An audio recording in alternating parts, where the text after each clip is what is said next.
Hello student, आप सभी का स्वागत है आज की इस क्लास में। प्यारे बच्चों, आज की जो हमारी क्लास है, इस क्लास में हम जीएस प्रैक्टिस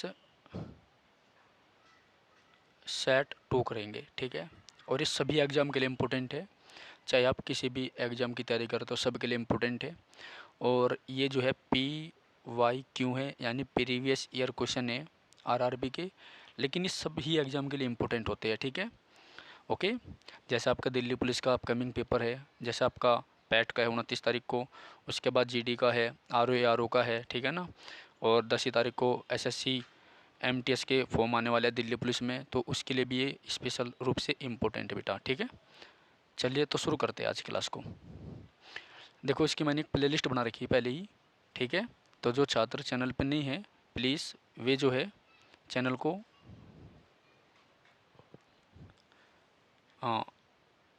सब्सक्राइब करें। ठीक है, चलिए। इससे पहले हमारी क्लास आ चुकी है, और वो जो क्लास है वो आपको मिलेगी एक प्लेलिस्ट में, जिस प्लेलिस्ट का नाम होगा स्पीडी जीएस क्लासेस। ठीक है, ये स्पीडी की बुक है जो काफ़ी इम्पोर्टेंट है। ठीक है, चलिए। तो पहला क्वेश्चन है, भारत में अंतरिक्ष आयोग एवं अंतरिक्ष विभाग की स्थापना 1972 में हुई थी। ठीक है, सबसे पहले भारत में जो अंतरिक्ष विभाग था उसकी स्थापना कब हुई थी? 1972 में हुई थी। ठीक है, याद रखना। तो भारत में अंतरिक्ष आयोग एंड अंतरिक्ष विभाग की स्थापना 1972 में हुई थी। और भारत में जो अंतरिक्ष विभाग है ये किसके अंडर में आता है बेटा? पीएम के, यानी प्रधानमंत्री के। ठीक है, याद रखना। अगला क्वेश्चन है हमारा, पुरी में स्थित जगन्नाथ मंदिर को गंग वंश के शासकों ने बनवाया था। पुरी में कौन सा मंदिर है? जगन्नाथ मंदिर है। ठीक है, ये जो जगन्नाथ मंदिर है ये कहाँ पर है? पुरी में है। ठीक है, और इस मंदिर को किस वंश के शासकों ने बनवाया था? गंग वंश के शासकों ने बनवाया था। ठीक है, चलो नेक्स्ट है, बांग्लादेश में गंगा नदी को पद्मा कहा जाता है।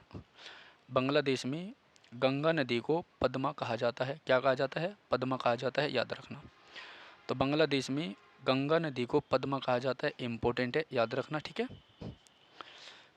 और जो ये पद्मा है, ठीक है, पद्मा नदी में जब मेघना मिल जाती है, ठीक है, देखो बांग्लादेश में गंगा नदी को क्या कहा जाता है? पद्मा कहा जाता है। तो जब गंगा नदी को पद्मा कहा जाता है, और इस पद्मा में कौन सी नदी मिलती है? मेघना। इस पद्मा में मेघना मिलती है, उसके बाद मेघना नदी जो है बंगाल की खाड़ी में गिरती है। कहाँ पर गिरती है? बे ऑफ बंगाल में। ठीक है, याद रखना, काफ़ी इम्पोर्टेंट क्वेश्चन है। ओके, चलिए नेक्स्ट है, हैदराबाद तथा सिकंदराबाद को जुड़वां शहर कहते हैं। क्या कहते हैं? हैदराबाद तथा सिकंदराबाद को जुड़वां शहर कहते हैं, ये याद रखना, ये इम्पोर्टेंट है। अगला क्वेश्चन है, महाभारत का प्राचीन नाम जय संहिता है। क्या है? जय संहिता है, ये भी याद रखना। महाभारत का प्राचीन नाम जय संहिता है, इम्पोर्टेंट है। ठीक है, जो महाभारत है ये किसने लिखा है? महर्षि वेदव्यास ने। महाभारत के रचनाकार कौन है? महर्षि वेदव्यास है, ये भी याद रखना। इसको सहस्त्राब्दी भी बोलते हैं। ठीक है, और दुनिया का सबसे बड़ा जो महाकाव्य है वो भी आपका महाभारत ही है। अगला क्वेश्चन है, सबसे प्राचीन वेद क्या है? ऋग्वेद। सबसे प्राचीन वेद कौन सा है? ऋग्वेद है। ठीक है, याद रखना। इसके पाठ करने वालों को क्या कहते हैं? होत्र कहते हैं। क्या कहते हैं बेटा? होत्र कहते हैं। ठीक है, और इसमें कुल जो सूक्तियाँ हैं वो कितनी है? 10,462 है, याद रखना। ओके, और मंडल कितने हैं? 10 मंडल है। ठीक है, चलिए अगला क्वेश्चन है, राष्ट्रपति अपना त्यागपत्र उपराष्ट्रपति को सौंपता है। तो राष्ट्रपति अपना त्यागपत्र किसे देता है? उपराष्ट्रपति को देता है, ये भी इम्पोर्टेंट है, याद रखना। ठीक है, हजामती दर्पण के रूप में अवतल दर्पण का प्रयोग होता है। ठीक है। दाढ़ी बनाने में किस दर्पण का प्रयोग होता है? अवतल दर्पण का प्रयोग होता है, याद रखना। और निकट दृष्टि दोष के लिए भी अवतल दर्पण का प्रयोग होता है। निकट दृष्टि दोष मतलब जिस व्यक्ति को दूर का सांप नहीं चमकता उसे क्या बोलते हैं? निकट दृष्टि दोष। जिसे पास का क्लियर नहीं चमकता उसे बोलते हैं दूर दृष्टि दोष। ठीक है, याद रखना। ओके, चलिए अगला क्वेश्चन है बेटा, तानसेन का असली नाम रामतनु पांडे था। क्या था? रामतनु पांडे था। इम्पोर्टेंट है। और रामतनु पांडे या तानसेन किसके शासनकाल में था? बेटा अकबर के शासनकाल में था, याद रखना। ठीक है, अकबर के शासनकाल में था, याद रखना। बहुत इंपॉर्टेंट क्वेश्चन है। तो 1572 में गुजरात दौरे के दौरान एक युद्ध हुआ था। ठीक है, ये काफ़ी इंपॉर्टेंट है, याद रखना।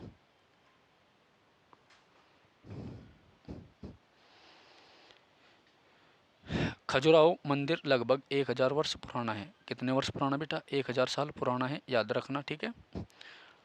हाथी गुम्फा अभिलेख उड़ीसा राज्य में है। खजुराहो मंदिर लगभग 1000 वर्ष पुराना है।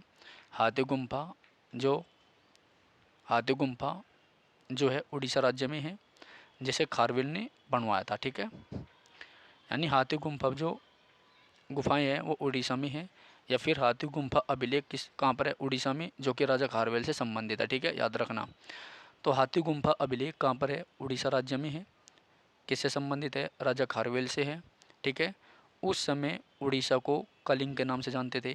किस नाम से? कलिंग। ठीक है, इसकी राजधानी क्या थी बेटा? तोसली। राजधानी क्या थी इसकी? तोसली। ठीक है, चलो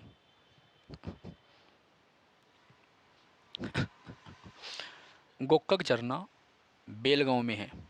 गोकक झरना बेलगांव कर्नाटक में है, याद रखना, इम्पोर्टेंट है। गोकक झरना बेलगांव कर्नाटक में स्थित है, इम्पोर्टेंट है, याद रखना। ठीक है, तो गोकक झरना जो है बेलगांव कर्नाटक में है, ये भी इम्पोर्टेंट है। ओके, नेक्स्ट है अम्लीय वर्षा का मुख्य कारण SO2 तथा NO2 है। जो एसिड रेन होती है उसका मुख्य कारण क्या होता है? SO2 तथा NO2 होता है। ठीक है, याद रखना, काफ़ी इम्पोर्टेंट है। ओके, तो गोकक झरना बेलगांव कर्नाटक में स्थित है। अम्लीय वर्षा का मुख्य कारण SO2 तथा NO2 है, ये भी याद रखना, काफ़ी इम्पोर्टेंट है। ठीक है, जो छात्र चैनल पर नहीं है प्लीज़ वो चैनल को सब्सक्राइब जरूर करें, बेल आइकन भी दबाइए। ठीक है,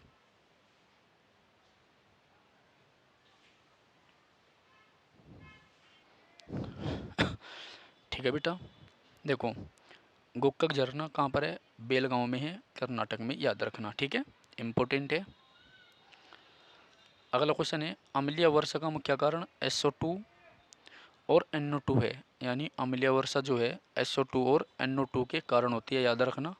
और ये जो मार्बल होता है संगमरमर उसको हानि पहुंचाती है अम्लीय वर्षा। ठीक है, गुड अर्थ पुस्तक के लेखक कौन है? Pearl S Barq.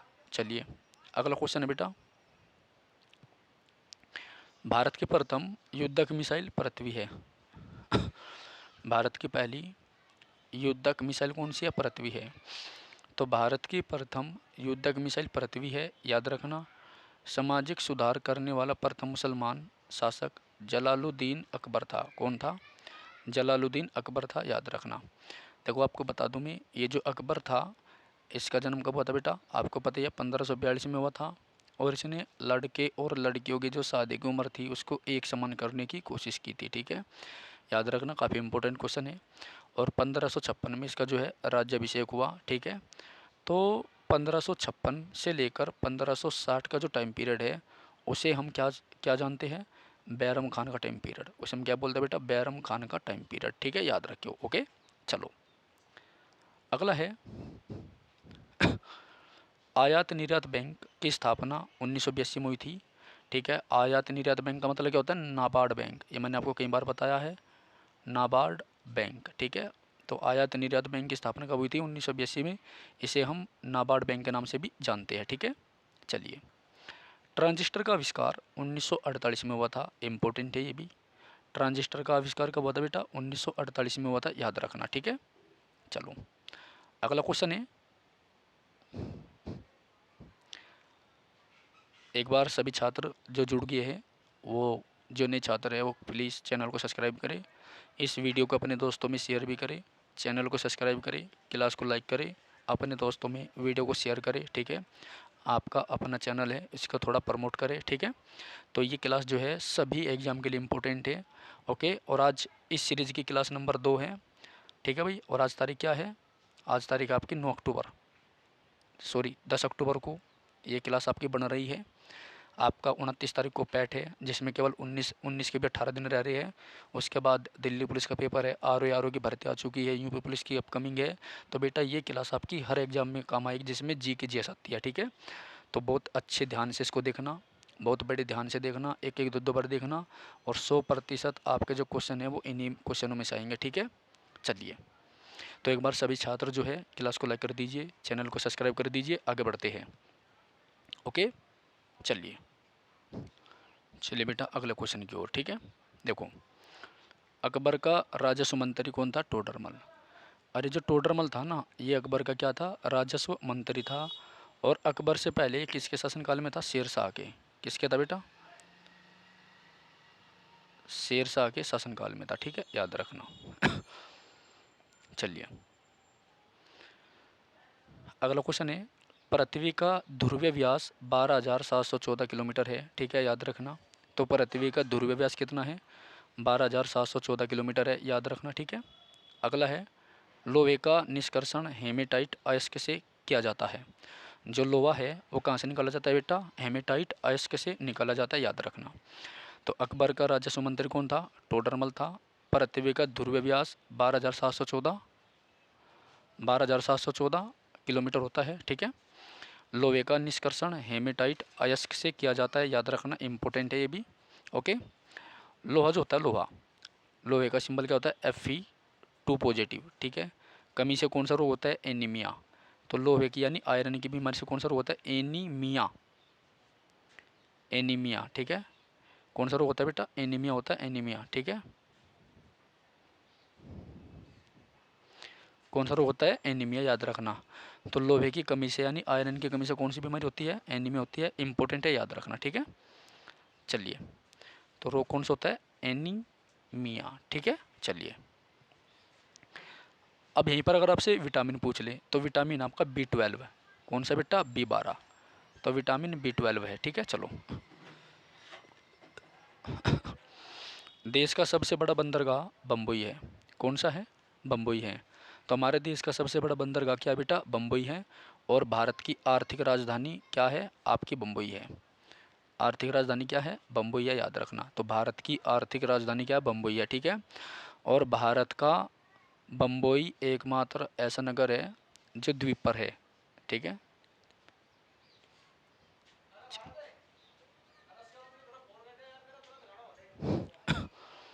ओके, देखो, तो देश का सबसे बड़ा जो बंदरगाह है वो आपका बम्बई है, ठीक है। चलो आगे बढ़ते हैं। पारिस्थितिकी तंत्र की संकल्पना किसने दी थी? टोन्सले ने दी थी। किसने दी थी बेटा? टोन्सले ने। तो पारिस्थितिकी तंत्र की संकल्पना टोन्सले ने दी थी, ये भी इम्पोर्टेंट है, ठीक है, याद रखना। अगला है, 14 बैंकों का राष्ट्रीयकरण कब हुआ था? 19 जुलाई 1969 को। कब हुआ था? 19 जुलाई 1969 को, ठीक है, याद रखना। तो 14 बैंकों का राष्ट्रीयकरण कब हुआ था? 19 जुलाई 1969 को हुआ था, ये इंपॉर्टेंट है, बहुत ज़्यादा इंपॉर्टेंट है बल्कि, ठीक है।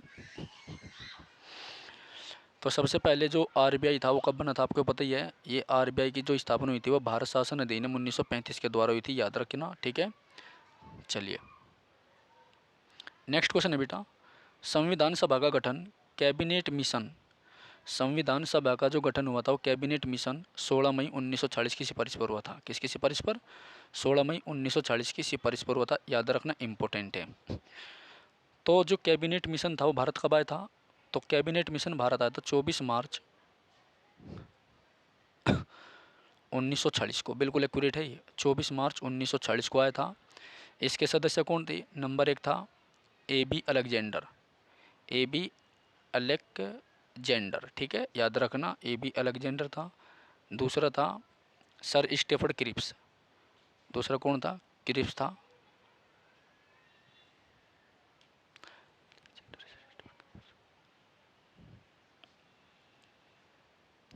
ओके बेटा। और तीसरा कौन था? तीसरा सदस्य था इसका पेंथिक लोरेंस। कौन था? पेंथिक लोरेंस। पैंथिक लोरेंस, ठीक है, याद रखना। नेक्स्ट है भारत का प्रथम नागरिक राष्ट्रपति होता है, ठीक है, याद रखना। भारत का जो पहला नागरिक है वो कौन होता है? राष्ट्रपति होता है, ये भी आप याद रखना। और आर्टिकल 52 के द्वारा, आर्टिकल 52 के द्वारा भारत का एक राष्ट्रपति होगा, ठीक है, याद रखना। नेक्स्ट है बेटा, ध्वनि को डेसिबल में मापते हैं। तो ध्वनि का जो ऐसा ही मात्रक है वो क्या होता है आपका? डेसिबल होता है। कौन होता है? डेसिबल, ठीक है। गांधी जी का जन्म गुजरात के पोरबंदर नामक स्थान पर 2 अक्टूबर 1869 को हुआ था, ठीक है, याद रखना। और 2 अक्टूबर को ही आपके लाल बहादुर शास्त्री जी का जन्म हुआ था, याद रखना। तो 2 अक्टूबर को ही आपका अहिंसा दिवस मनाया जाता है, अहिंसा दिवस, अंतर्राष्ट्रीय अहिंसा दिवस मनाया जाता है, याद रखना, ठीक है। और 2 अक्टूबर 1959 को, 2 अक्टूबर 1959 को जो है राजस्थान के नागौर जिले से किसकी स्थापना हुई थी बेटा? पंचायती राज की, ठीक है। चलिए अगला क्वेश्चन है, गुप्त वंश का संस्थापक श्रीगुप्त है, याद रखना, ठीक है। नेक्स्ट है, बांग्लादेश की मुद्रा का नाम क्या है बेटा? टका है। क्या है? टका है, टका टका, ठीक है। चलो अगला है, सीने बार पारे का अयस्क है, ठीक है। तो सीने बार किसका अयस्क है? पारे का, ठीक है। पारा क्या होता है? लीड पी बी, पी और बी, ठीक है, सिंबल होता है इसका। करो या मरो का नारा गांधी जी ने दिया था। कब दिया था बेटा? 1942 में, जब भारत छोड़ो आंदोलन हुआ था। कहाँ से हुआ था? बम्बई से। तो भारत छोड़ो आंदोलन की शुरुआत कहाँ से हुई थी? बम्बई से हुई थी, ठीक है। नेक्स्ट, दिल्ली 1912 में भारत की राजधानी बनी थी, ये इम्पोर्टेंट है।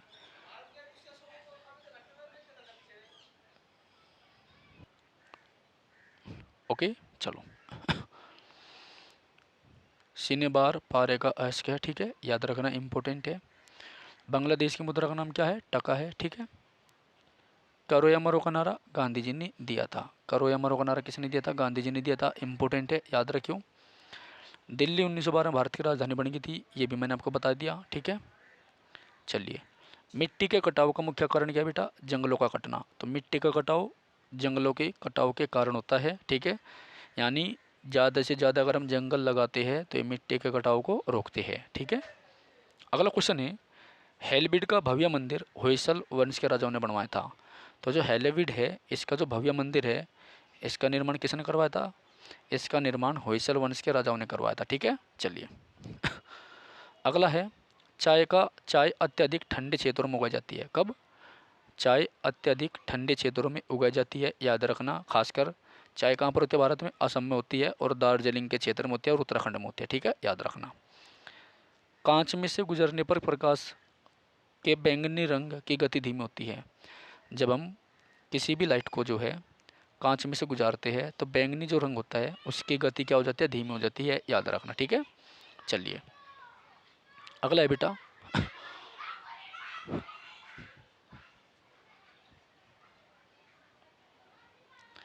जापान की करेंसी कौन सी है? येन है। जापान की करेंसी कौन सी है? येन है, याद रखना।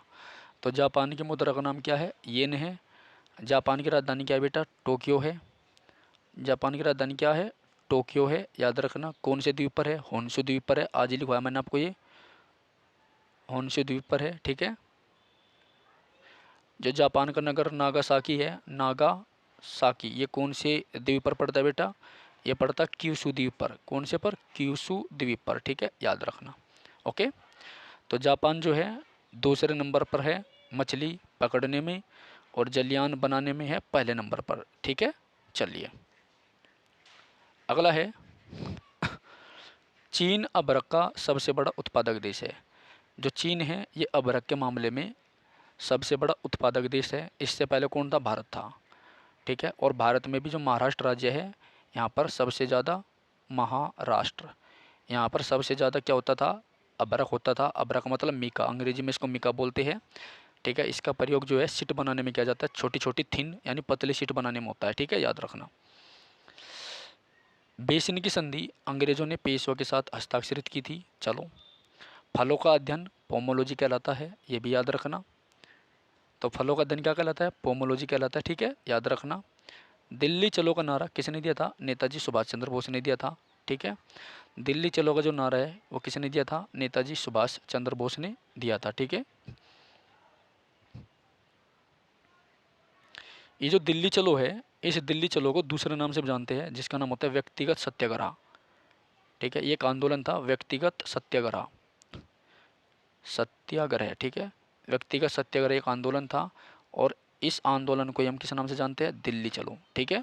तो ये नारा किसने दिया था? सुभाष चंद्र बोस ने दिया था, याद रखना। सुभाष चंद्र बोस का जन्म दिवस कब आता है बेटा? 23 जनवरी को आता है। और इसे हम किस रूप में मनाते हैं? पराक्रम दिवस के रूप में। किसके रूप में? पराक्रम दिवस के रूप में मनाते हैं, ठीक है। चलिए अगला क्वेश्चन है बेटा, बिहू असम राज्य का प्रमुख त्योहार है। तो बिहू जो है असम राज्य का प्रमुख त्योहार है, इंपॉर्टेंट है, याद रखना। राजधानी क्या बेटा इसकी? दिसपुर है। कौन सी राजधानी है इसकी? दिसपुर है, याद रखना। सबसे पहले जो गिब्बन है, जो गिब्बन नाम का कपि है वो कहाँ से मिला था बेटा? वो असम के जंगलों से मिला था, याद रखना। भाखड़ा नांगल बांध, भाखड़ा नांगल बांध किस नदी पर है? सतलुज नदी पर है। तो भाखड़ा नांगल डैम जो है सतलुज नदी पर है, ठीक है। देखो भारत का, अच्छा ठीक है, तो भाखड़ा नांगल डैम किस पर है? सतलुज नदी पर है, इंपॉर्टेंट है, याद रखना, ठीक है। अगला है अर्जुन पुरस्कार 1961 में प्रारंभ हुए थे देने, ओके। ध्यानचंद स्टेडियम लखनऊ में है, याद रखना। मेजर ध्यानचंद स्टेडियम कहाँ पर है? लखनऊ में है। कौन सी नदी पर है बेटा? गोमती नदी पर है। कौन सी नदी पर है? गोमती नदी पर है। मेजर ध्यानचंद को आपको पता ही है, 29 अगस्त को जो है, 29 अगस्त को इनकी याद में हम क्या मनाते हैं? राष्ट्रीय खेल दिवस मनाते हैं। राजीव गांधी खेल रत्न पुरस्कार किस नाम से जाना जाता है? राजीव गांधी, राजीव गांधी खेल रत्न पुरस्कार जो है मेजर ध्यानचंद खेल रत्न पुरस्कार के नाम से जाना जाता है, ठीक है, याद रखना, ओके। मेजर ध्यानचंद खेल रत्न पुरस्कार के नाम से जाना जाता है, ओके। और मैं क्या बताने वाला था, इसकी जो आत्मकथा है उसका नाम है गोल, द गोल, ठीक है, याद रखियो, ओके। चलिए नेक्स्ट है, टीपू सुल्तान मैसूर का शासक था, ठीक है। नाटो का मुख्यालय ब्रुसेल्स में है। तो नाटो का मुख्यालय कहाँ पर है? नाटो का मुख्यालय ब्रुसेल्स में है। नाटो का मतलब क्या होता है? North Atlantic Treaty Organization. क्या होता है बेटा? North Atlantic, North Atlantic Treaty Organization, North Atlantic Treaty Organization, ठीक है। तो क्या होता है इसका मुख्यालय, इसकी full form North Atlantic, ATLANTIC, North Atlantic Treaty Organization, ठीक है बेटा। तो नाटो कब बना था? 1949 में। फिलहाल कितने देश है इसमें? 30 देश है ये, ठीक है, याद रखियो, ओके। चलिए अगला क्वेश्चन बढ़ते हैं। बटरफ्लाई शब्द का संबंध तैराकी से है। किससे है बेटा? तैराकी से। जो बटरफ्लाई है इसका संबंध किससे है? तैराकी से है। तो बटरफ्लाई शब्द का संबंध तैराकी से है, इंपॉर्टेंट है, याद रखना। एक अश्व शक्ति 740 वाट के बराबर होती है। एक अश्व शक्ति किसके बराबर होती है? 740 वाट के बराबर होती है, ये इंपॉर्टेंट है, याद रखना। यानी एक हॉर्स पावर 1 HP, एक हॉर्स पावर किसके बराबर होते हैं बेटा? 740 वाट के बराबर होते हैं, ठीक है। चलिए नेक्स्ट है, आगरा के किले के अंदर मोती मस्जिद का निर्माण शाहजहां ने करवाया था। आगरे के किले के अंदर मोती मस्जिद का निर्माण किसने करवाया था? शाहजहां ने करवाया था, इंपॉर्टेंट है, याद रखना। आगरे के किले के अंदर मोती मस्जिद का निर्माण किसने करवाया था? शाहजहां ने करवाया था, याद रखना, इंपॉर्टेंट है, ओके। तो आगरा के किले के अंदर मोती मस्जिद का निर्माण किसने करवाया था? शाहजहां ने करवाया था, ये आप याद रखना, इंपॉर्टेंट है, ठीक है। शेरशाह का मकबरा कहाँ पर है? सासाराम बिहार में है, इंपॉर्टेंट है। शेरशाह का जो मकबरा है इसे दूसरा ताजमहल कहते हैं। इसे भारत का दूसरा ताजमहल कहते हैं, याद रखना, ताजमहल कहते हैं, ओके। जबकि बीबी के मकबरे को दक्षिण भारत का ताजमहल कहते हैं। रांगा यानी टाका टिन एवं शीशे की मिश्र धातु है। किसकी है? टिन एवं शीशे की मिश्र धातु है। अगला क्वेश्चन है, इंग्लिश चैनल पार करने वाला पहला भारतीय कौन था? मिहिर सेन। तो इंग्लिश चैनल को पार करने वाला पहला भारतीय कौन था बेटा? मिहिर सेन था। और महिला कौन थी? आरती शाह। कौन थी? आरती साहा। ठीक है, ओके बेटा। देखो, तो इंग्लिश चैनल पार करने वाले पहले भारतीय मीर सेन थे और आरती शाह पहली भारतीय महिला थी। ठीक है, चलिए अगला क्वेश्चन हमारा, राष्ट्रीय पुस्तकालय कोलकाता में स्थित है। ठीक है, गौतम बुद्ध को एशिया की रोशनी कहा जाता है। क्या कहा जाता है? लाइट ऑफ एशिया कहा जाता है गौतम बुद्ध को। ठीक है, चलिए आगे देखते हैं। बांदीपुर राष्ट्रीय उद्यान कर्नाटक में है। कहाँ पर है? कर्नाटक राज्य में है। ठीक है, चलिए उसके बाद बजट शब्द का शाब्दिक अर्थ क्या होता है? चमड़े का थैला। क्या होता है? चमड़े का थैला। तो बजट शब्द का शाब्दिक अर्थ क्या होता है? चमड़े का थैला होता है, याद रखना। नेक्स्ट है, सरदार सरोवर परियोजना गुजरात राज्य में है। ठीक है तो सरदार सरोवर जो परियोजना है वो कहाँ पर है? गुजरात राज्य में है, याद रखना। ठीक है, किस नदी पर है? नर्मदा पर है। किस नदी पर है? नर्मदा नदी पर है। कहाँ से निकलती है? अमरकंटक से, मध्य प्रदेश से। ठीक है, प्रथम राजीव गांधी राष्ट्रीय सद्भावना पुरस्कार मदर टेरेसा को दिया गया था। नेक्स्ट है,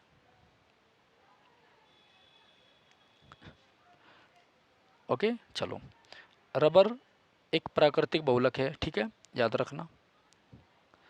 GATT गेट का पूर्ण रूप है journal agreement trade and tariff.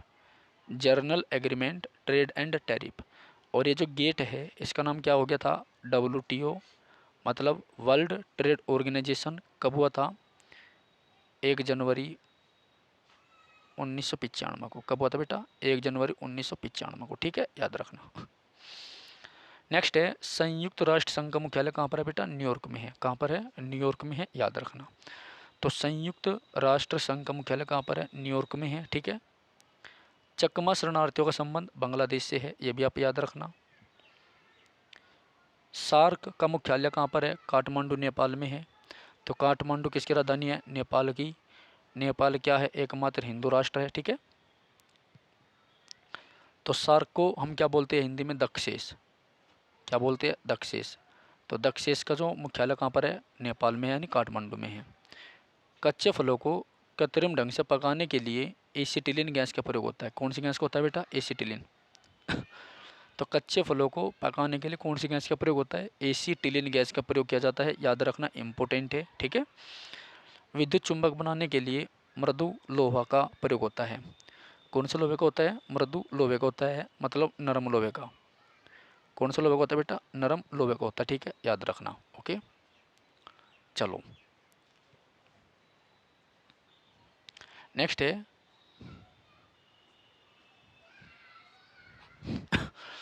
मृदु लोहे का प्रयोग होता है। ठीक है, तो विद्युत चुंबक बनाने के लिए मृदु लोहे का प्रयोग होता है, याद रखना, काफ़ी इंपॉर्टेंट है। ठीक है, चलिए नेक्स्ट है,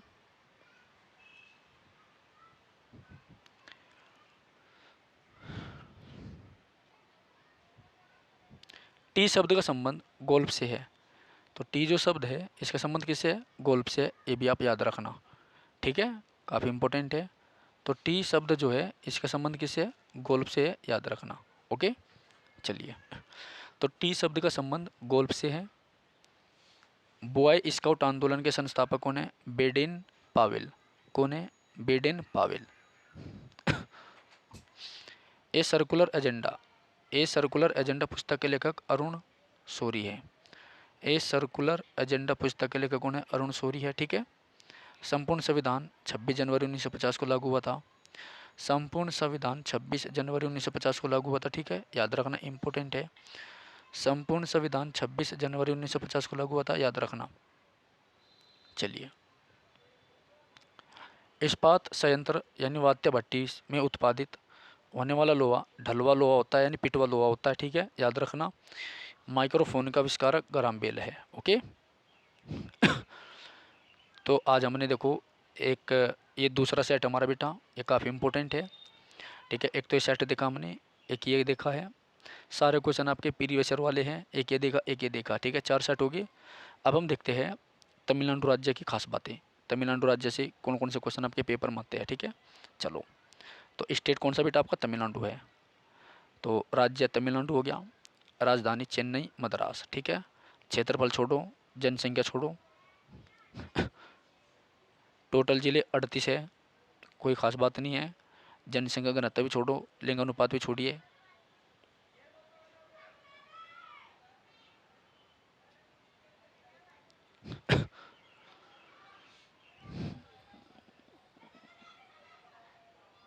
हाँ, इसको देखो, पर्यटन केंद्र, तो एक तो कोडाईकनाल है, यहाँ पर ऊटी कन्याकुमारी, ठीक है। तंजावुर का बृहदेश्वर मंदिर इंपॉर्टेंट है, मीनाक्षी मंदिर भी तमिलनाडु में है, ठीक है। ओके, केंद्रीय चमड़ा अनुसंधान केंद्र भी तमिलनाडु में है, ठीक है। तो ये यहाँ के इम्पोर्टेंट है। प्रमुख त्योहार क्या बेटा, पोंगल है, नौका पर्व मनाया जाता है तमिलनाडु में। क्या मनाया जाता है, पोंगल और नौका पर्व, ये इम्पोर्टेंट है, याद रखना, ठीक है। चलिए, राज्य का पशु नीलगिरी तहार, राज्य का पक्षी दाबिल यानी चमचबाज। थोड़ा सा यहाँ से देखो, लोकसभा सीटें इंपॉर्टेंट है, ये आपकी पूछी जाती है, और राज्यसभा सीटें, राज्यसभा सीटें 18 है, तो लोकसभा कितनी 39 और राज्यसभा की 18 है, ठीक है। तमिलनाडु को दक्षिण भारत का संतरी कहा जाता है, ठीक है। तमिलनाडु को दक्षिण भारत का क्या कहा जाता है, संतरी कहा जाता है, और नागपुर को संतरों की नगरी कहा जाता है, ये भी आप याद रखना। चलिए, अगला है प्रायद्वीपीय भारत का दक्षिणी नोक कैप कैमोरिन। प्रायद्वीपीय भारत का दक्षिणी जो नोक है कैप कैमोरिन, वो कहाँ पर है, वो कन्याकुमारी में है, तमिलनाडु में, ठीक है।